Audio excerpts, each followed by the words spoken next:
The sustainability of their agricultural businesses and the construction of additional access roads and farm-to-market roads are just some of the issues and concerns of the residents of Tandag City that were finally addressed by the government through the Serbisyo Caravan. Jennifer Gaetano of PIA Caraga has more.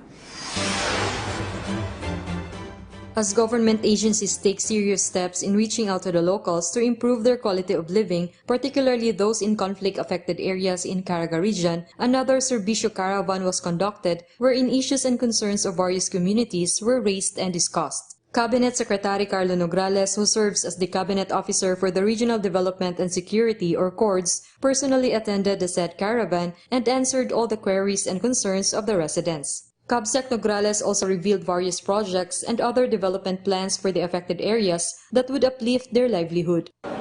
Plano ang DepEd karon na sa ilang last mile schools program na ang priority is dito sa mga lagyo nga area matukuran gid nato ang mga public elementary, public high schools. So right now, ang approach sa DepEd is wala ko'y pakialam kung pila ang population dira, basta geographically isolated, appeal sa last mile schools program sa DepEd, tukuran nato nag-eskwelahan. Benefiting residents from the Serbisyo Caravan were delighted to have learned that among the priority projects include the construction of access roads or farm-to-market roads. According to Samuel Plaza Cedron, punong barangay of Maitom, it's a dream come true that their sentiments and concerns were addressed and resolved. Ngayon ang pagtagad ng akong barangay sa mga problema, ang issues, ang concern. Di atanan ang mga katawhan, mga dekalain na ahinsya, gikan sa Davao, nga sa probinsya, na basin ang mga yamuko sa akong mga katawhan, masulpat na siguro. Tandag City Mayor Roxanne Pimentel emphasized that the local government is giving due attention to the needs of the residents and is regularly conducting consultations among different sectors in the city. With our concerted efforts, lalo na itong convergence ng lahat ng mga agencies, hopefully ma-attain natin yung peace, ma-address natin yung mga issues and concern ng ating mga constituents, lalo na doon sa malalayong lugar. Locals hoped that this would sustain and would reach other remote areas. Dili man ni ang last natong mga services, no? Usa lamang kini sa mga pamaagi nato na inyo matagamtaman ang pagserbisyo sa gobyerno ni Pangulong Duterte. Jennifer Peña Gaetano of the Philippine Information Agency Caraga for the Nation. Another round of the service caravan has benefited the community of indigenous people in Tampacan, South Cotabato. PIA's Oliver Rivera met one of the beneficiaries who can now support her family without leaving the country. Rosalie Fernandez of Pulabato, Tampacan need not to work again as a domestic helper in the Middle East. This after she was hired on the spot by a local mall during the government Serbisyo Caravan. Thank you kaayo kay big blessings po. Makatrabaho na po pagbalik. Nag-TH ko, so medyo malayo. Needed na mag-stay diri.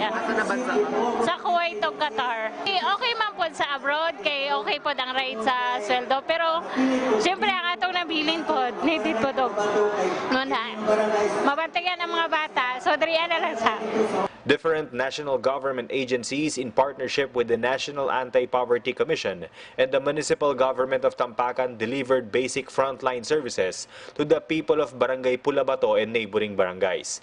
Some 40% of residents in Barangay Pulabato are of the Blaan tribe. Ang tribong Blaan po dito sa Tampacan. So, sa tribong Blaan, marami kasi sa kanilang population is sa Barangay Pulabato dito, sa Barangay Danlag, yung next barangay after dito, yung Barangay Tablo, yun yung mga pinakamalaking mga population ng mga kapatid nating Blaan. This program is not new for the town, for this is done regularly by the local government in support to President Duterte's Executive Order No. 70. The last 2 months, pang-apat na ito. Meron kasi tayong program that every 3 weeks, we will go down to the barangay. No, taga 3 linggo, yung buong persa ng local government ng Tampacan pupunta sa mga barangay. Then after that, masaturate natin, pupunta tayo sa mga malalayong sityo para may mapaabot yung serbisyo ng gobyerno. Ito yung always na sinasabi natin sa tao na ipaparamdam namin sa inyo yung gobyerno on your doorsteps, no? Doon mismo sa mga kabahayan ninyo. Meanwhile, the Philippine Army is calling on members of the NPA to end insurgency and avail of the government's livelihood programs to uplift their well-being. Alam natin na nandito sila sa mga liblib na lugar na to.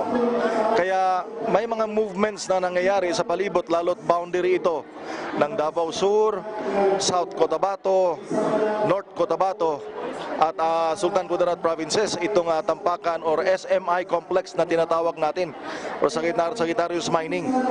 So, nandito lang po sila nakapaligid sa atin, pero ang sinabi ko nga po sa kanila, nandito kami upang tulungan sila, hindi kami umakyat dito upang makidigma kung hindi ibigay ang serbisyo na kailangan nila. Oliver Rivera of PIA Surgeon for the Nation.